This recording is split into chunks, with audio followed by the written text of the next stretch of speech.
Sejam muito bem-vindos a mais um vídeo aqui do canal. Eu sou a professora autista e hoje vamos falar sobre autismo atípico. Eu tenho certeza que talvez você do lado daí tenha isso no seu diagnóstico, você pesquisou e ficou ainda um pouco confuso sobre a termologia do autismo atípico. Bom, antes de mais nada, já vai deixar aquele ritual de sempre, rotina, né? Rotina. Deixa o seu like, se inscreve no canal, ativa o sininho e, claro, deixa um comentário.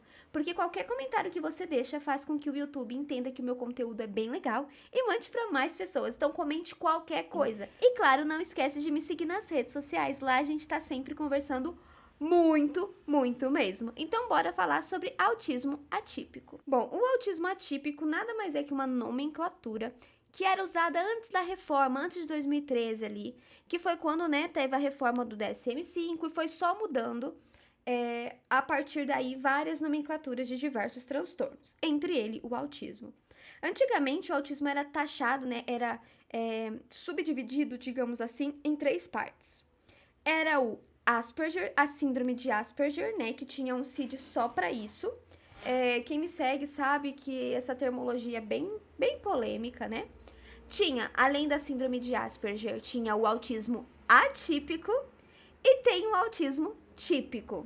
Hoje em dia, tudo isso tá dentro do transtorno do espectro autista. Tá, mas o que é autismo atípico, Sr. Giovana? O que é? Nada mais é que a manifestação do autismo de forma diferente. Diferente do autismo clássico, aquele, sabe, aquele padronizado que todo mundo conhece, que todo mundo acha que é daquela mesma forma sempre. O autismo atípico é só um pouquinho diferente disso, e a gente vai falar sobre isso. Mas claro que vale lembrar que o autismo atípico ainda é autismo, tá? Tem os três pilares de prejuízo, que são problema na comunicação, problema na socialização e interesses restritos e repetitivos. Mas por que ele é chamado de atípico? Exatamente porque as características desse autista é fora da curva, é diferente daquele padrão do autista que é mais tímido, do autista que tem dificuldade extrema às vezes para comunicar verbalmente, do autista que anda na ponta do pé, do autista que tem dificuldade extrema de se expressar. Na maioria das vezes, a dificuldade existe, mas o que eu quero dizer é que pode acontecer o oposto. Como no meu caso, que eu falo demais. E é isso que eu tento explicar para as pessoas, que o meu prejuízo na fala funcional é nela excessiva, sem filtro, não conseguir pensar antes de falar, não conseguir expressar, começar a falar demais, colar ali em exagero. Então, o autismo atípico, ele vai saindo fora da curva e mostrando características diferentes do autismo típico. Por exemplo, pessoas que apresentam as características do autismo atípico, elas costumam ser bem mais ecléticas e alternativas nos seus estilos. Por quê? Na maioria das vezes, o autista atípico, ele se expressa muito através das artes. Com certeza, a maioria, assim, né, do autista típico, ele fala um novo idioma, ele tem muito interesse em idiomas, ele gosta de cabelos coloridos, roupas, de se expressar os seus hiperfocos em roupas, ele gosta de artes, seja desenho, seja esculturas, teatro, dança. Então, o autista atípico, ele não é aquele gênio da matemática que eu já falei 1000 vezes que isso é um capacitismo dentro do autismo que a própria mídia cria, né? Então, o autista atípico, ele vai ser espontâneo demais e isso vai trazer prejuízos nessa forma da espontaneidade exagerada, exacerbada, que é o meu caso, quando eu viajo, assim, antes de sair do carro, quando a gente vai visitar a família, o meu marido às vezes passa toda uma lista de coisas que eu preciso pensar antes de falar. Tipo, Giovana, não toque em tal assunto, não fala tal coisa, respira. Se alguém falar tal coisa, não faz. Por quê? Eu sou autista e preciso de suporte. E é isso que as pessoas não entendem. O autismo leve, o autismo, ele não existe, sempre é autismo. Seja atípico, seja típico, seja o antigo Asperger, que hoje é autista nível 1 de suporte. Ele precisa de suporte. E no meu caso, eu falo sem pensar, eu não tenho esse filtro. Então, na hora que eu começo a querer me expressar verbalmente, eu não sei fazer isso de forma coerente, de forma funcional e de forma digamos assim, adequada, né? Então, tem várias vezes que eu acabo sendo inadequada, não em coisas inadequadas. Eu sempre falo que não é falas inadequadas, fala besteira. Não. É não saber exatamente, tipo assim, a pessoa tá conversando comigo e ela tem que falar, Giovana, posso falar agora? Respira, eu preciso falar. Tá na minha vez, tá me interrompendo. E isso é muito prejudicial, principalmente quando se trata de trabalho, por exemplo. Você tá o seu trabalho, você tá fazendo uma entrevista de emprego. Como que você corta a pessoa assim? Você não sabe quando começar, quando parar. Você tá ali conversando, todo mundo conversando numa roda e você não sabe quem que você ouve, quando você entra no assunto, quando você não entra. Você fica pensando se você tá falando uma coisa certa, se você não tá falando, se aquilo era uma piada, era uma ironia. São muitas coisas, diversas coisas. Então, o autismo atípico acaba englobando também esse autista exagerado, que é nós, autistas sociáveis, extremamente exagerados, que fala demais e depois não aguenta os shutdowns da vida. Porque bate, viu? Bate demais. Então, quando a gente fala do autista atípico, ele tem essa característica de se expressar na arte, se expressar em línguas. E não quer dizer que o autista que não tem esse diagnóstico antigo, né? Porque hoje, como eu falo, hoje tá tudo englobado, porque o DSM-5 que fez o CID-11, né, que classificou agora o CID-11 atualmente, o autismo não é mais categorizado em níveis nem de suporte, nem em níveis de severidade, porque não existe severidade no autismo, não é categorizado em nada desse tipo, é simplesmente autista e o seu prejuízo. Então, por exemplo, eu vou deixar aqui do lado algumas nomenclaturas do novo CID-11, né, que começou ano passado. Então, por exemplo, autista com prejuízo na fala, autista com prejuízo cognitivo, autista sem prejuízo cognitivo. Então, essas são as nomenclaturas. Mas, Giovana, para que servem essas nomenclaturas? Gente, isso é meramente, assim, para ser usado, às vezes numa inclusão dentro de sala de aula, num médico, numa consulta médica. Não é para, eu vou sair falando autista nível tal. Autista é autista, é isso que eu tento sempre falar nos meus vídeos. Autista é autista. As nomenclaturas cabem para aquilo que precisa de nomenclatura. Que nem eu sou sensei de língua japonesa. Se você não sabe, eu estou até com vagas abertas para aulas de japonês. E 90% dos meus alunos são autistas, tá?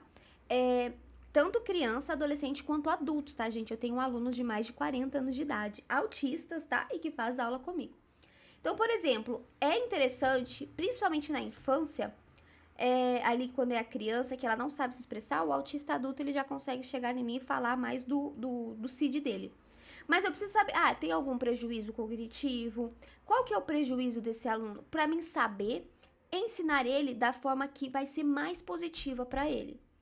Aí sim, caso contrário, não tem por que você ficar criando nomenclaturas para o autismo, entendeu? Autista é tudo autista, é tudo igual. Autista é autista. Tem comorbidades, tem o nível de suporte, o nível 1, nível 2, o nível 3. Eu tenho um vídeo falando sobre níveis de suporte detalhado, entendeu? Tanto aqui quanto lá no Instagram. Tem um que eu até mostro em copinhos e com lápis, tudo bem didático sobre nível de suporte. Então, autista é isso, níveis de suporte. Níveis de suporte pro dia a dia, para necessidades do dia a dia, para sala de aula, para sabe? Não é para falar que um autista é menos e outro autista é mais. Eu não sei se eu estou dando a entender, assim, porque às vezes eu começo a seguir uma linha de raciocínio e aí eu não consigo terminar ela. Isso também é um grande prejuízo na minha fala funcional. Não consigo terminar a minha linha de raciocínio e sair grudando vários assuntos um no outro. Então, muitas pessoas têm o CID como autista atípico.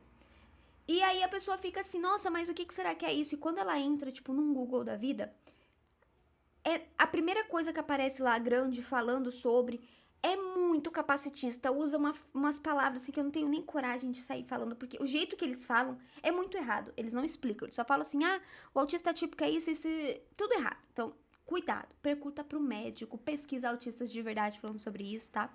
Mas quando tem lá no seu laudo autista atípico, é só porque as suas características de autismo é fora daquele padrão do autista típico. Só isso, mais nada. Você ainda é autista. Pra infelicidade, você ainda tem prejuízos como eu. Então, assim, a gente tá no mesmo barco, continua ferrado, não é mesmo? A gente continua o quê? Se lascando, não é mesmo? Mas é só isso, é a diferença do nome, das suas características. Por exemplo, o Asperger, né? Que é o antigo Asperger, ele era colocado isso porque ele não tinha um prejuízo tão grande na fala funcional, por exemplo. Hoje em dia, já tem estudos que provam que essa fala funcional é prejudicada sim, que é o meu caso, tem um prejuízo da fala funcional, mas ela apresenta-se de outra forma. O autismo atípico é isso, é as características de forma diferente, apresentadas de forma diferente. Por exemplo, eu tenho várias mães que me seguem e que são mães de alunos meus que têm 2, 3 autistas dentro de casa e um autista do outro é extremamente diferente. Assim, num nível muito diferente. Você não fala assim, nossa, meu Deus, não. Sabe, se colocasse descrevesse os mesmos sintomas, as mesmas características, não batia? É isso, o autismo é um espectro, ele é muito amplo, muito diferente. Nunca compare, né? Agora é pra você que tá assistindo aqui, que em algum momento comparou autistas. Nunca compare autistas, porque é um espectro, não é uma doença que precisa lá de todos os sintomas. Ah, dengue, você precisa ter isso, isso. Não, não é assim. O autismo é um dos poucos transtornos que carrega o nome espectro dentro dele, exatamente por essa diversidade de características e prejuízos também dentro da pessoa autista, tá? Então, principalmente comparar um autista adulto com um autista criança, assim. Não se compara um adulto com uma criança nem típico, imagina uma pessoa neuroatípica. Então, eu espero, assim, que tenha esclarecido um pouquinho, porque às vezes a pessoa fica sem entender o diagnóstico e aí fica pesquisando no Google e o Google às vezes não traz as formas certas. Eu tenho que pesquisar em sites que são bem confiáveis e a gente tem poucas pesquisas. Eu acho que 2021 foi uma das últimas pesquisas e artigos científicos sobre autismo atípico, então você tem que fuçar muito para conseguir achar. Ele tá em inglês, então assim, às vezes você não acha com tanta facilidade. Mas é isso, eu espero muito ter tirado todas essas dúvidas de vocês, ter acalmado o coração para quem fica assim, meu Deus, mas o que é isso atípico? O que é isso atípico? E é simplesmente isso, as suas características são diferentes das características de outro autista, que é diferente da de outro autista, que é diferente da de outro autista. E, meu Deus do céu, é todo mundo diferente de todo mundo. Nada mais é que a sociedade, uma pessoa diferente da outra. Então eu espero que você tenha gostado. Se você assistiu até aqui, eu fico muito feliz. Não deixa de curtir, de comentar, de seguir aqui, se inscrever no canal e de me seguir nas redes sociais. E claro, fuça aqui no meu canal que tem muito vídeo bom. E sempre tem live do Mundo Paralelo da Professora Autista, que é live jogando e conversando com os meus seguidores. Então é isso, um beijo e até o próximo vídeo e tchau!